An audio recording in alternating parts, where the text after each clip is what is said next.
Welcome back to Hope 2020. Do you get worried when various government authorities say you need to give up a little bit of your privacy to keep the bad guys away? Then this talk is meant for you. From CCTV to Facebook, people have little understanding of why mass collection of data is dangerous. Our next talk, why you should start worrying about encryption backdoor and mass data collection, or in short, RFC 1984 by Esther Payne. She's an IT professional with 2 decades of work experience and currently part of LibreCast Live TV team project, which is funded by NLNet Foundation. Esther is looking forward to the next stage of the internet and to help bring it back to its decentralized roots. So let's hear it from Esther on how do we slay the Hydra of mass surveillance. Hello, Hope attendees. To start, I'd like to consider the metaphor of putting a small creature like a frog in a bowl of cool water and then gradually heating up that water. And think about that metaphor while I say a few statements about privacy. Now, do we even need privacy? Our family and friends put everything up online, including pictures of their sweet, lovely children. And those children grow up, and teenagers have been using the internet since it's been a thing. And so they've got no concept of privacy. They're sharing everything online. So it's dead. Forget it. Let's throw it away. We're in an interconnected world now. We know everything about each other. And we need to give up some of that privacy anyway for biosecurity and against terrorism and to track people who are suffering with COVID-19 at the moment. So, you're that creature. How's that water feeling for you? So, humanity's got a very difficult problem at the moment. We need to be able to explain the concept of privacy and what that means in this modern age. But this isn't the first time humanity's had to grapple with complicated concepts. We had to do that when civilization started off. And the Greeks, with Aesop's fables and Greek mythology, is a good example of explaining those concepts to us. So we'll start off and I'll give you an example of those myths. Ovid. Ovid wasn't Greek, he was Roman. And what he was a poet during the last part of the reign of Augustus and at the beginning of the reign of Tiberius, Augustus' successor. Augustus had effectively won the civil wars and he'd begun the transition to take power absolutely. So during this he maintained that no, he wasn't going to be a dictator because the Romans didn't like dictators, they don't like kings either.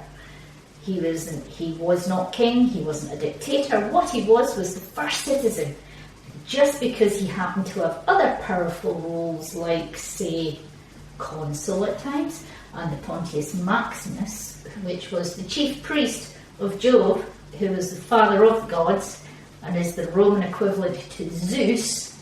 No, he was just first citizen, wasn't king at all. And towards the end of his reign, he was also transitioning Roman society to be more moral, for the focus of Romans to be on the family.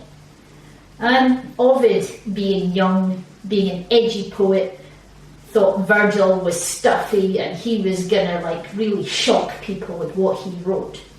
And what he wrote were a few works like Herodotus, which were about Greek heroines. He wrote Fasti, which was about the religious calendar, and the Metamorphosis, which is a treatise on change and the gods. Most often covering when gods go and change mortals and nymphs for supposedly frivolous reasons. They got a bit offended. And Ovid finally blotted his copybook entirely by writing the Ars Armata, which pick-up artists love nowadays because it apparently tells you how to go and seduce a woman and then get rid of her when you're done. Classic scholars do not like that, so do not say it to them, they'll get upset. And he had a tiny little bit of a rumoured affair with Augustus's granddaughter Julia. So Augustus decided to perform what the equivalent of cancel culture was then. Or, as I like to call it, consequences. Ovid ended up in exile in the Black Sea, and he was lucky because he could have got killed instead, and spent his time alternately finishing up the Metamorphosis, where he kept on his salty ways about insulting authority, and Fasti, where he kept trying to suck up to them to come back from exile. And when Augustus died, he petitioned Tiberius, and Tiberius was having none of it. So, what was the main tale that we're covering today, that Ovid covered? We're going to cover Io and Argus. Io and Argus. Io was a beautiful, lovely, gorgeous nymph. And Zeus, being Zeus, a man who had a string of infractions, decided that he wanted some of that. So he decided to go and proposition Io. And Io said no. And then Zeus ignored that. And in order to cover up what he was doing, because he knew it was wrong, and he also was a bit scared of Hera, he covered the entire land in cloud to cover up what he was doing to poor Io. Hera noticed because, when you're a person in authority and you're trying to cover up something that you know is wrongdoing and could possibly be career-ending, people tend to notice because of the cover-up. So Hera, being up on Olympus, saw this massive cloud, thought, Zeus is up to people again. So she decided to wander on down. And so she saw Zeus there. And what she saw standing there beside Zeus was a cow. And she went, hey, there's this. What you got there? It's like, oh, this is just a cow that I got given as a gift. And yeah, that's just a cow. And she went, can I have the cow? She's ever so pretty. And he went, yes, take the cow. That's fine. I'm just going to go now. She goes, yeah, you go, Zeus. I'll see you later. And Zeus gets away scot-free. In the meantime, Hera decides that she's going to go and victim blame and punish poor Io. So she puts Io under constant surveillance and imprisonment. And the way she does this is with a shepherd called Argus Panoptix. And Argus Panoptix is a giant, but what he also has are 100 eyes, and they're dotted all around his body. And he doesn't really need sleep to show, which will affect his surveillance, because only 2 of his eyes need to close in order for him to sleep. So Io is imprisoned by this shepherd. He follows her everywhere. She has a limited amount of space to go in room, and she has no privacy. So she's suffering there, but eventually she manages to get away for a tiny bit, and she gets the word out to her father, who then puts a lot of pressure on Zeus, and Zeus starts to feel, a tiny bit guilty. Maybe the optics aren't very good when you've got a river god slagging you off. And so he decides to do something about it. And he went to Hermes, his son, and went, got a problem. I've got to go, get this cow away from Argus. And Hermes is like, yeah, I'll sort it for you. And what Hermes did was he decided to go and do a social exploit on Argus Panoptix. So he wandered up, told Argus this really, really boring story, and Argus fell asleep, and Hermes killed him. Io managed to run away, and Hera, not quite being done yet because she still wants to punish the victim, decided to go and send a gadfly after Io. And no matter how far Io fled, the gadfly pursued her and kept biting her. And there's definitely some modern day parallels to that when you see whistleblowers like Snowden. And eventually she wandered all around Europe, all around Asia, stopped off at the River Nile, keeled over from exhaustion, and became human again. Yay! What did Ovid bring to the tale? Well, 2 things. Because the original Greek myth actually had Io as Zeus's lover, so Hera's maybe a tiny little bit justified, but not really. And the other thing that he brought to the tale was peacocks. Hera was so sad about her means of constant surveillance of another being being killed. She decided to immortalise him by placing his eyes on that of a peacock.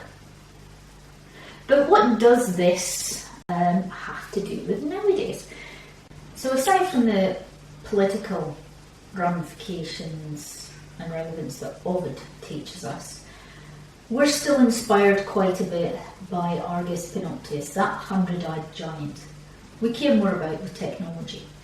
If you're a modern firm and you want to show that you're a really good surveillance option, you'll call yourself, Argus Video, and in the middle of that you'll slap the big eye right in the middle of your logo. And even before nowadays, the Argus Panoptix inspired Jeremy Bentham. And Bentham was kind of a industrial revolution philosopher, and it helped me think of him as a bit of a tech bro. He wanted to improve a lot of things, and he created the Panopticon. And it's a very simple concept. You have a series of cells around you, or say a building filled with cells, and in the centre of that building you have a tower, and the tower is mainly closed off, but a light shines out of the tower and it can shine a light on any one of the cells that are dotted around the structure. The people within each cell cannot see who's watching them, but they know they're being surveilled. And this is a very effective way of encouraging people to say, keep on with their work, because Bentham's idea was originally for things like managing prisons, but it was also for managing hospitals in the time of quarantine, and also for industrial processes for factories. So he was trying to industrialise people, make them automatons. Michel Foucault, in his book Discipline and Punishment, explains this further in the section of his book called Docile Bodies, where he explains where the Panopticon could have been beneficial, when he talks about a time during the 17th century when there was a plague going on and they had to quarantine a town, and all of the human rights violations that had to happen. People had to be kept in sight. And everybody thinks about the idea of being surveilled on. They don't think about what purpose surveillance is for. And George Orwell, he, in his book 1984, goes into this further. Everybody focuses on the newspeak, on the brainwashing, but what they don't focus on is the simple act of everybody being constantly surveilled and everybody feeling the need to report on everybody else. He explores the idea of what it's like to live in a Panoptix society. It's not just people are being observed through the telescreens so they better behave themselves. It's actively brainwashing people to be docile, to not question things, not to question their government, not to protest. And part of that is ensuring that those citizens don't have privacy. And it was that very idea of privacy that inspired the IETF. In 1996, due to the long-term embargo on cryptography and the latest attempt by the US government to listen in on encrypted communications via the Clipper chip, they decided they had to create an RFC as a statement of intent to say that they did not approve of what the government was trying to do, because they felt it was incredibly important for every user in the internet to have an adequate degree of privacy. They knew that as time went on, people would want to buy and sell stuff on the internet, they'd want to exchange information, and privacy is an incredibly important part of that.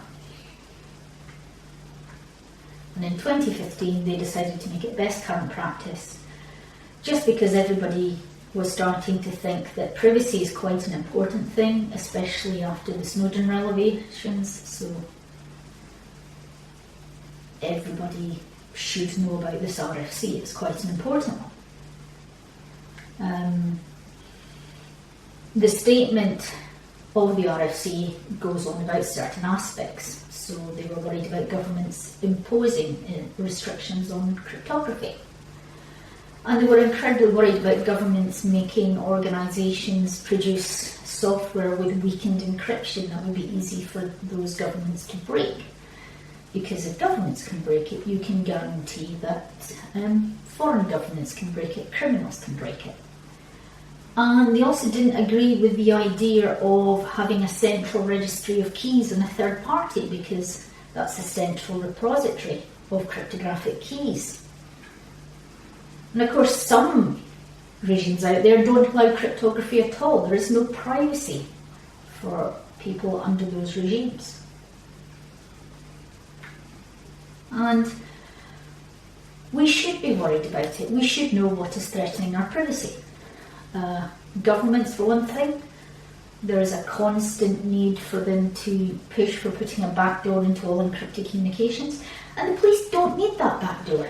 They already get lots and lots of information and intelligence, and they can't even sift through the existing stuff. We've had terrorist incidents where the police have known about these terrorists, but they've been overwhelmed with the information. And commercial organisations have a vested interest in collecting all of that data, partly for advertisers, but also partly so they can sell that on to other interested individuals. And our family and our friends want to use things like DNA testing companies because it's part of family history and it's encouraged, and you're told, well, you should know if there's anything wrong with you, if there are any genetic things you should worry about in the future. All of these things are a threat to your privacy. And if we look specifically at the political part of it, governments haven't wanted people to use encryption at all. They've been conveniently ignoring the fact that we need them for our banking. There are certain things that shouldn't be unencrypted. And they also want to be able to wiretap our communications in a kind of digital crocodile clip, like we used to be able to do on old phone lines. William Barr, the Attorney General in the US, keeps pushing for backdoors to be put into commercial software. And when you consider legislation to protect children, to try and prevent child trafficking, they're trying to push in the agenda of knowledge and mass data collection via things like EarnIt and the Online Harms Act, which is meant to try and control what children see online and who they communicate with. And of course, we're in the middle of a major pandemic where we're being encouraged to install applications on our phone with varying degrees of security. Some are open source, some aren't. And we don't know what's going to be done with that data afterwards. There is no transparency on the process or how long that data needs to be kept for. And we should be worried about the aftermath of COVID-19 and that data collection, because patient data can be de-identified, and it can be sold on. It has been sold on to pharmaceutical firms and to private health firms to try and develop research, which is a noble idea, but what else can access that data? Who else can access that data? And where is it being stored? Because if people aren't careful to secure that data, it can be found online. And even when you have a legal right to access that data, sometimes individuals who are in your organisation can take a copy of it illegally and access it elsewhere or sell it onwards. Political organisations have a vested interest in collecting all sorts of data, including magazine subscriptions and how they're going to vote, because they want to know who do they target their ads at, who do they target who are swing voters who can maybe be pushed to vote for one party or another. And all of that data can be collated together for firms like Palantir to help organisations like immigration enforcement in the US to pick people up off the street who are tangentially connected through that data to individuals. And we're normalising this. Like it or not, we already live in a Panoptix Society. With CCTV, we've grown up with cameras gradually taking over our city spaces and taking over our roads as well. And we have it in our commercial spaces as businesses are encouraged to put CCTV in to protect themselves, to be able to enforce the law, to provide proof of infringement, rather than looking at the causes of what causes crime. And because we're all so worried about crime and about property theft rather than people, we end up buying things like Ring and contributing to those social networks where we put our own biases in those reports. And it's a very privileged thing to do. With these networks, it's not us who are suffering with this. It's people at the margins of society who are at the sharp edge who suffer from this. And we should be concerned when companies like Amazon have a very cosy relationship with law enforcement and sell these devices to sell their own problems. And these networks are bad enough, but what happens when you add in facial recognition and artificial intelligence to augment that facial recognition? To consumers, it's sold as a frictionless way to go about our lives. We can unlock our phones, we can get door entry, we can access government services. But what does that mean? It means that governments have a copy of some of our biometrics. We have no choice in this if we want to travel around the world. And schools are now using it to track attendance, in some cases to track if students are paying attention in classes. And we get, if we want to feed things back to, say, a 7-Eleven store about how we've been served, facial recognition is used there too. And with DNA testing kits, of course, it's natural to be curious about where you came from, but people don't realise the consequences of signing up to these services to get your report back. There was a Bloomberg article in 2018 where the journalist found that she couldn't get her data deleted afterwards. They legally couldn't do it. And that data can and will be handed over to law enforcement to track criminals. And sometimes that data is sold on to pharmaceutical firms in order to help them develop drugs. I mean, what's wrong with that? I mean, it's helping science. I mean, surely there's nothing wrong with doing that, is there? Well, you should be worried about it, because your DNA, in addition to, say, medical records that have been de-identified, could be put together. And then imagine if publicly available medical records and your DNA are combined and, say, sold to a company like Palantir, whose secondary business is insurance. Now, for now, we're meant to have safeguards, but there's no guarantee that those safeguards will always be in place. And once the data is collected and stored somewhere, it's forever.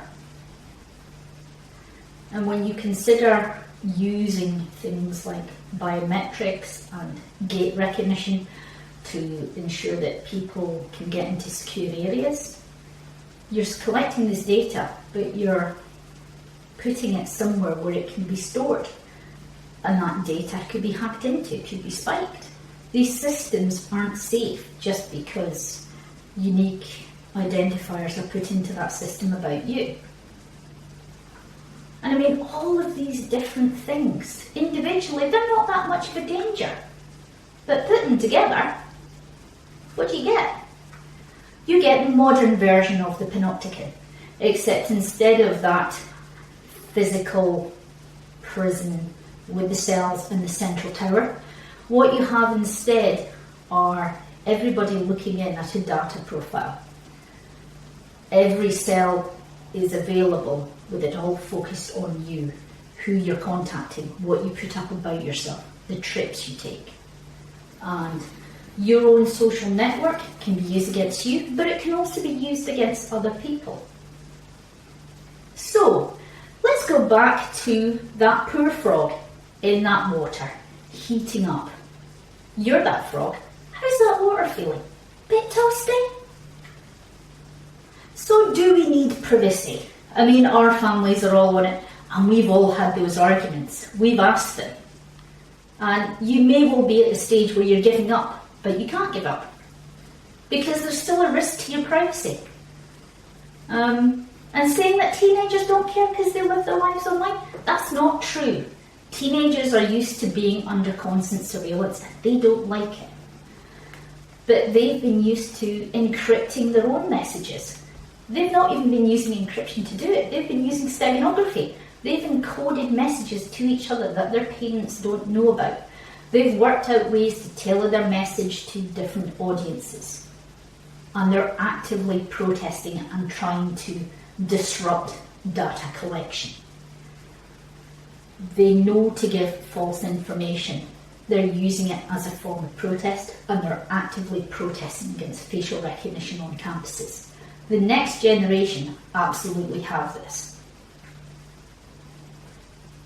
And do we need to give up privacy for, our security? Are we really that worried about terrorists? I mean, the US President Eisenhower, he was fairly clear that, yeah, you can have security, but you're in a prison and you've got no dignity.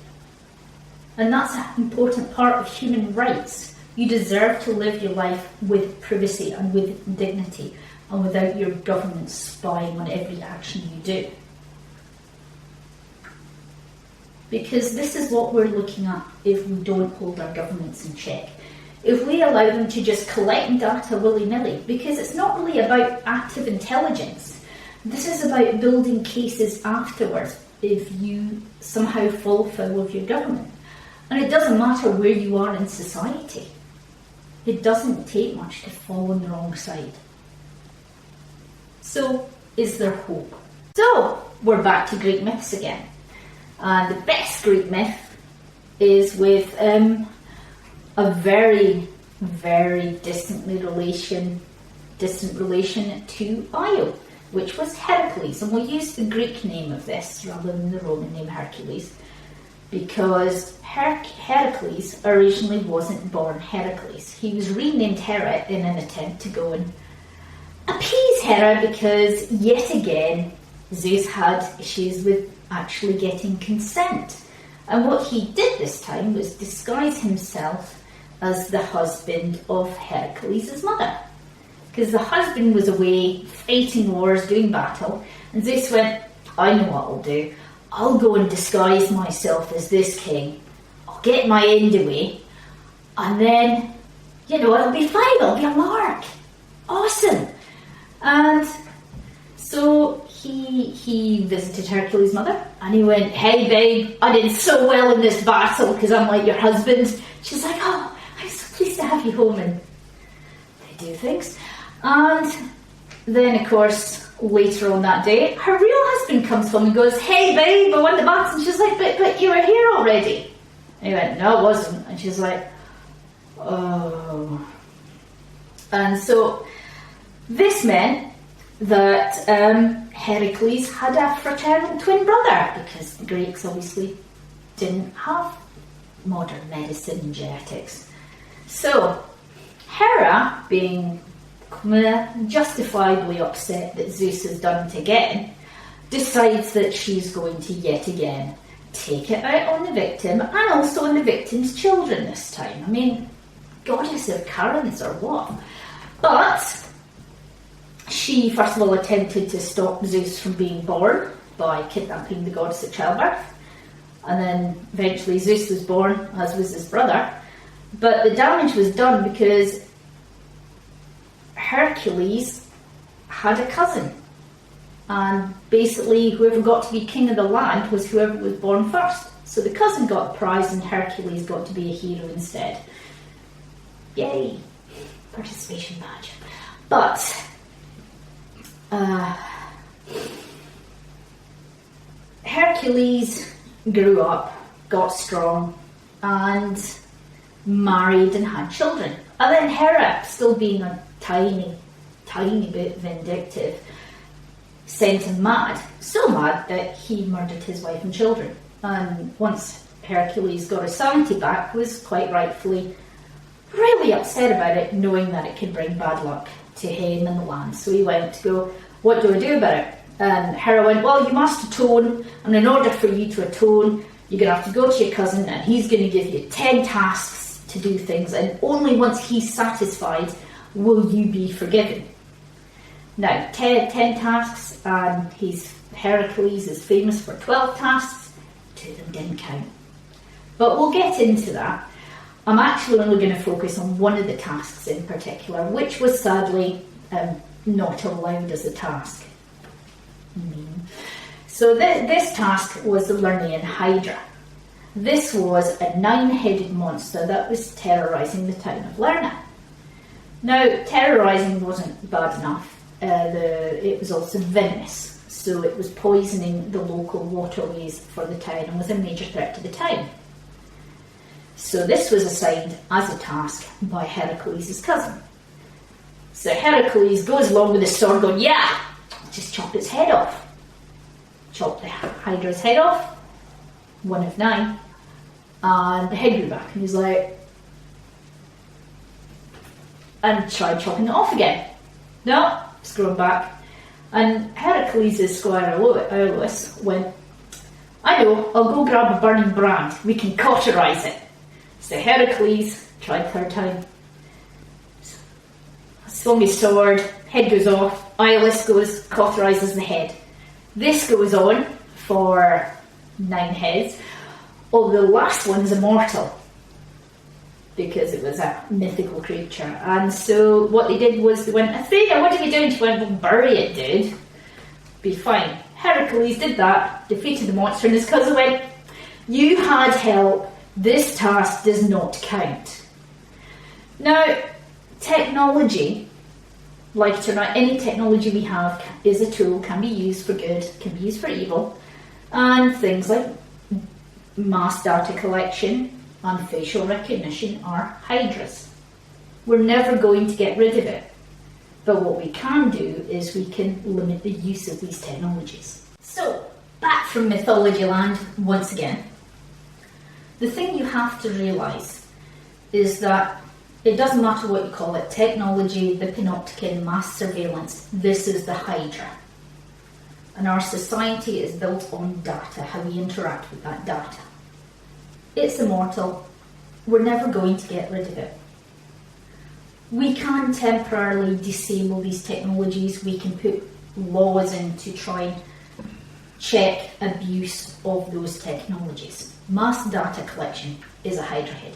Facial recognition is a Hydra head. We can look at a lot more surveillance technologies and they're all Hydra heads.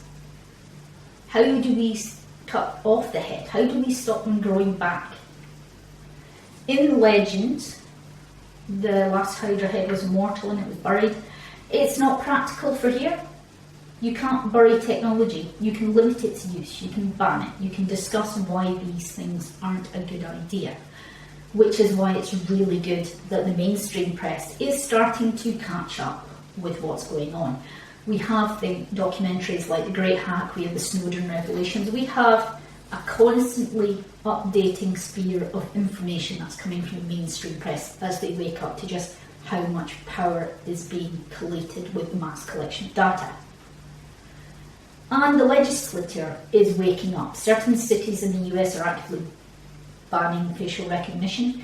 The EU was considering a 5-year moratorium and then walked it back, but the conversation is still open, and that's the important thing. And as I said earlier, the kids are all right. They're going to keep protesting because it's not just about our individual sphere, it's about what we want to be as a society. And you're all here watching this talk and other talks at Hope. You're learning how to do these things. You're looking at starting conversations. So we can defeat the Hydra, we can disable it, we can collar it. And to do that, you need to do your own research. You will have various human rights violations, careless collections of data going on in your area, and it's important to keep an eye on your local networks. And if you're a developer, look really hard at your data collection flows. Think about if you really need to collect that data. Make sure that communication is encrypted. Build that in from the beginning. And get more information from privacy-focused organisations online. Keep an eye on what data legislation like the GDPR and Privacy Shield and other bits are doing. But like with anything, before you can help anyone else, you've also got to have a look at what your own weaknesses are in terms of privacy. What services are you using? You've got to kind of put on that oxygen mask yourself before you help anyone else. And if you want your parents and your friends and your chosen family to stop using places like Facebook, you have got to build the new community for them to find. Facebook started growing in the first place because of word of mouth. It wasn't just people going, there's this new social network. It was, I've joined Facebook, come and join me. It's organic. You can build these things. Join networks like Mastodon and Diaspora if you haven't already. And use popular culture, use mythology, use books. Get people to start to empathise with each other and understand, because you've got to get people to realise that they're that poor nymph I mentioned at the beginning. Poor Io, who got brutalised and turned into a cow and then imprisoned and constantly surveilled through nothing that she did. Because that's happening to people out there right now. They're being imprisoned without trial. They are being surveilled. They are being brutalised. And you have to get the rest of us to understand that. But you have to do it gently. You can't rant at people. Because we're all the cow. And we're all facing the panopticon. We're facing that cell. Just because it's not physical doesn't mean it's not there. So you have to find ways to open up the conversation with your friends and family, just to have a quiet chat, a coffee. Find shows to watch together, have a watch along. Use this time while we're starting to come out of the pandemic. Just go, let's have a watch along. Let's watch The Winter Soldier. And if you are posting about things and trying to get your friends and family interested in it, consider how to start that conversation. Don't just say things like, these networks are wrong. You can go, I acknowledge the use. I acknowledge how you use Facebook to communicate with your community and your friends. But what exactly are they doing with our data? Make it a gentler argument. Because your friends and families, they're scared stiff about what's going on out there. They know that there's something wrong with the world. They know that Facebook and other corporations have a lot of power over them, but they don't know what to do about it. And ranting at them and telling them that they're wrong just means they're not going to come to you with their worries. They're not going to come to you to say that they need help to protect themselves. And every culture is different. The English language is not the only language out there. Every culture has their own attitude to privacy, so you have to think about what that means locally. And once you've become better at talking to your friends, your family, you and your friends and family can go and put proper pressure on your political representatives. You know, don't underestimate the power of old people who don't have much to do other than write letters to their representatives. That's the kind of power you want. You want everyone of every age to join you, to fight for privacy. Because we're facing human rights violations right now, and it's not just in China. You see it with the NSA, you see it with GCHQ in the UK. People's privacy is being violated, and it's not for a particularly good reason. It's about control, it's about power. Knowledge is power. Every bit of data that goes into the hands of your government can be used against you. And it is important that we do not normalise this. Anytime there are CCTV cameras, just gently point at them. You can do it as part of conversation. You can start to say this isn't normal and it shouldn't be normal. Because that semantic panopticon, to me, is a lot scarier than the idea of the physical panopticon. Just knowing how your social contacts and what you and they put up there can do to be used against you, for them to try and predict your movements, to predict how you can say been manipulated to throw an election. And as I said, the last head of the Hydra is immortal. We are never going to get rid of technology. And we shouldn't want to. But we should open a conversation to how it should be used ethically. Stay vigilant, stay connected, and don't give up. This fight is never ending, but it doesn't mean we shouldn't stop. And absolutely use the hashtag RFC1984. Use it when firms aren't putting encryption into their products. Use it when they're using really lazy encryption. Use it when you find out that governments are trying to put pressure on those businesses to disable that encryption. Especially when we have companies like Clearview who are using that data inappropriately and selling it on to police forces. Thank you.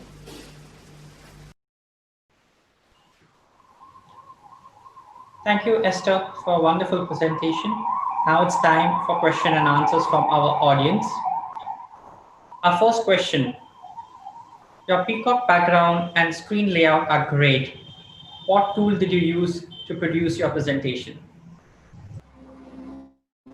I had a little bit help with that, but we used FFmpeg. It's has quite a good set of hashes for putting these things together, and I'd produced the film on a digital camera, and I also quite like using latex as well to produce my slides, because it means that I'm doing my content, I can just focus on the content rather than how the layout is. I'm a big fan of simplicity. There's another question. RFC 1984 was published in 1996. So much has changed since then. Do you think the authors of 1984 RFC had a clear and accurate vision based on what we know today? I'd almost say yes and no, because at the time when they were making this RFC, you had things like the clipper chip, which was meant to be like the old putting the crocodile clips onto phone lines. And the original engineers who started the physical network itself in the 60s, they were concerned about privacy as it was. So they had an idea about it, but I don't think they realised how much the collection of data and how much we'd end up relying on that data in society now. I don't think any of us in the earlier days of the internet back in the 90s thought it would be so ubiquitous. All right. An attendee wrote, so it's a question, but I'm just reading out to you. I am a teenager and I care. That is why I am attending your talk. Saying teenagers don't care is not fair. What is supposed to happen when I haven't lived in a world without the Patriot Act and the TSA? It's kind of just hopeless. What's your response to this, attendee? Well, part of the reason why I said that question in the first place is because it tends to be brought up in our arguments, and it has been brought up since the days of MySpace and Bebo. People always like to say, oh, teenagers, they're just on WhatsApp all the time. They're just putting everything up online without realizing that they've used these networks and they know they're not getting heavily supervised with that network. But of course they care about privacy, because we were all teenagers once and we were used to having our own privacy. And being able to have that privacy is important. And certainly when you have the Patriot Act and the TSA, and you're so used to your movements being tracked and monitored, it's going to be it's a different world from what I grew up in. But we have to, let me start again. You're not used to that world, and a lot of us have become used to that world. We've forgotten what it's like to be pre that world.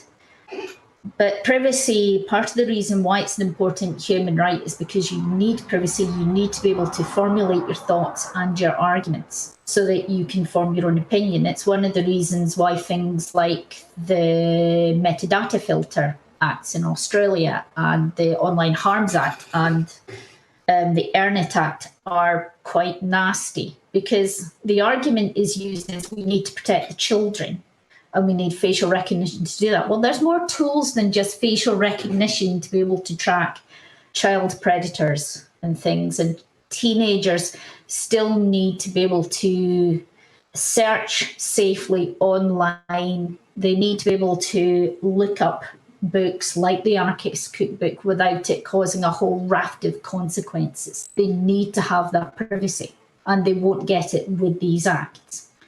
And the people who only benefit at the end of the day from these acts and from that technology are actual criminals who can figure out how to evade it.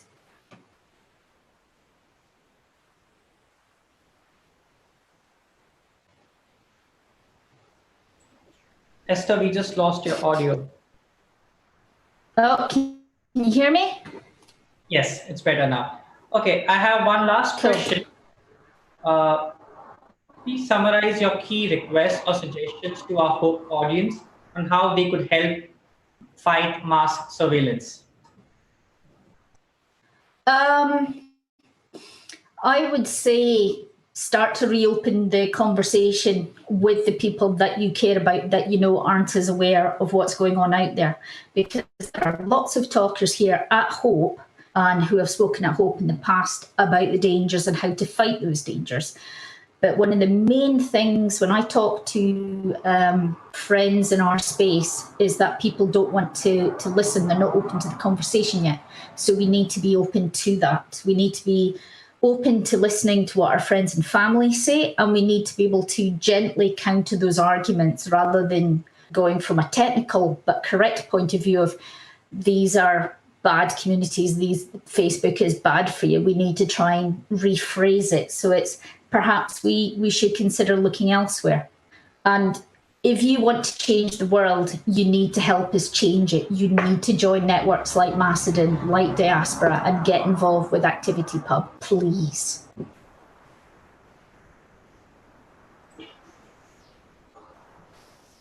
All right, there's one more question. Hope has had several talks about information literacy and fact-checking. How do those topics overlap with the privacy topic you just emphasized? That's an interesting question.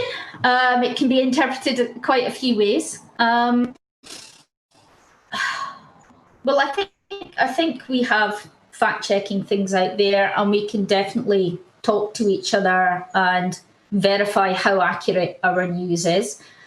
Certainly, in terms of information resources, whenever possible, we don't only rely on official sources, but we look elsewhere, we share them, and we make sure as much information as possible is up on the information archive. And we get involved with local groups as well, because there are lots of local organisations who are concerned about surveillance. All right. Thank you so much, Esther, for talking to us and sharing your views at Hope 2020. We had a wonderful talk and interactive session with the audience. Thank you so much. Thank you very much to you and to the Hope audience for having me.